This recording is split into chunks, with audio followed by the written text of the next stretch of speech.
It's difficult, but the facts are that when I told my husband that I wanted a divorce, he decided to murder me. He had apparently planned it for a long time, so that when the time came for me to reject him, he could act quickly.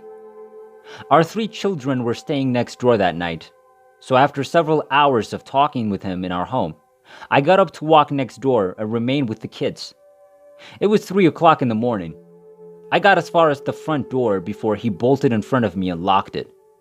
He hauled me into our bedroom, pinning my arms behind my back. He tossed me onto the bed.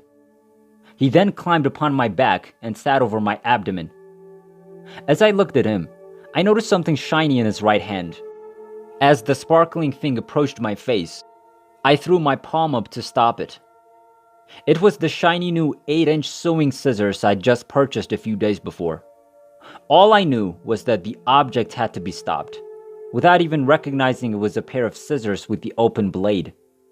We fought over the object in his right hand, and because I had a death grip on it, he had to wrench it from my grasp.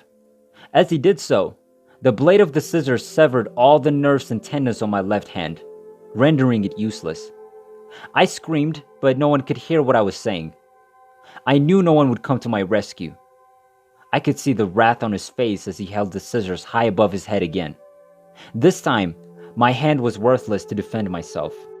He then proceeded to sever my waist-length golden hair. He stabbed me on the top of my head while getting the scissors so close to my scalp. He locked my arms behind my back again and pulled me into the master bathroom after chopping off all my hair and flinging it everywhere. He closed and locked the door, then grinned at me. "What are you going to do to me?" I asked. "I'm going to shave your effing head," he replied. He then proceeded to smear shaving cream all over my head. We both found that I'd been wounded when he raked a single-edged razor over the top of my head, since blood spurted out 2 feet and covered the wall-sized mirror that I was facing. This enraged him because he needed to clean all the blood off the mirror before he could carry out the rest of his plan, which included having me observe what he was doing in the glass. He did, in fact, shave my entire head for approximately an hour. I bled heavily from the head knife wound for an hour, and I had to watch as he emptied sinks full of bloodied water down the drain. I couldn't stand up till the hour was up. My legs were weak, and I was afraid I'd pass out. I then informed him that I was unable to stand. "Go ahead and lay down on the floor, bitch, because you're dead no matter what," he said. He had previously told me what he was going to do to me during that hour. Apart from warning me he was going to cut off my nose and breasts, his final plan was to set fire to me with gasoline. I was aware that he had a 5-gallon can in his garage. "Please, dear God, let this cup pass from me. I'd been praying for an hour. Nobody's coming to save me. No one heard me scream. No one." It was at this point that I realized I was in 2 locations at once. I exited my body and traveled via a light tunnel to a magnificent light. The door swung open. I knelt down and noticed that I was wearing a dark robe of some kind. As I knelt, I looked up to find Jesus crucified to the cross in front of me. He locked his gaze on mine. I've never seen such eyes before or after.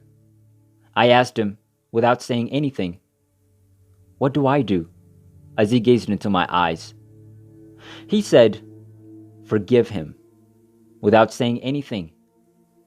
It was completed as soon as he said the words. The forgiveness occurred at that precise moment. I was entirely restored to my body in the restroom, but everything had altered, and I was aware of this. My spouse continued shaving my head while I was gone, until there was only 1 inch left to shave. I opened my mouth and began to speak, using words over which I had no conscious choice or control. "The water will make everything okay," were the final words that came out of my mouth. When I mentioned the word water, he put down the razor blade and seemed to go into a trance. He looked at himself in the mirror, as though anticipating my next remarks. "Everything is fine," I said again. "Everything will be healed by the water." He kept looking into the mirror, waiting. I then told him to remove his clothing and enter the shower. My white shirt and blue skirt were stained with blood from the knife wound in my skull. Blood had spilled down my skirt, down my legs, and into my calf-high leather boots.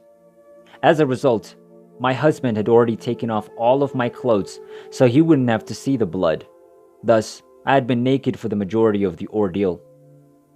I told him to take his clothing off at this point. He stared off into space as he unzipped his shirt and removed his blue jeans. "The water will make everything all right," I said again. I reached over with my right hand and turned on the water in the tub. I felt the water and found it to be warm, not scorching. I turned on the shower by pulling up the nozzle, reaching up and aiming the shower head towards the back of the shower. I opened the shower door and beckoned for him to come in. He did. He positioned himself at the rear of the shower so that the water hit him at the nape of his neck. "Everything is okay," I said, as I hopped into the shower behind him. "Everything will be healed by the water." As the water streamed down his back, he pushed his palms against the back of the shower tile wall, high over his head, almost as if surrendering, and said 3 times, "I know this is a trap. I'm aware that this is a ruse. I'm aware that this is a ruse." No. The water is mending everything," I replied quietly.